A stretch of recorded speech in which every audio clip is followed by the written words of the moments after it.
Привет!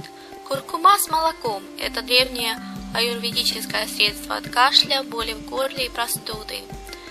Полезные свойства куркумы и имбиря в этом древнем средстве домашнего приготовления исцеляют тело и успокаивают душу. Не забудьте о черном перце. Черный перец увеличивает биодоступность куркумы, тем самым усиливая ее целительные свойства. Недавнее исследование показало, что куркума и черный перец, употребляемые вместе в смеси, способны разрушать клетки рака молочной железы. Итак, древний рецепт от кашля, боли в горле и простуды.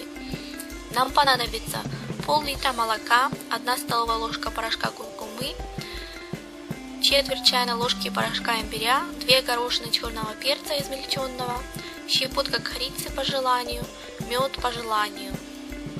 Поместить все составные в кастрюльку, поставить на средний огонь и довести до кипения, убавить огонь, варить 5 минут, часто помешивая. Вылить в чашку, добавить мед, размешать, пить теплым. Очень даже неплохой на вкус напиток, особенно приятен в холодную зимнюю ночь перед сном. Спасибо за внимание. Если у вас есть рецепты или секреты, как избавиться от кашля, простуды, боли в горле, пожалуйста, поделитесь в комментариях. Подпишитесь на канал Сердца. Спасибо, пока.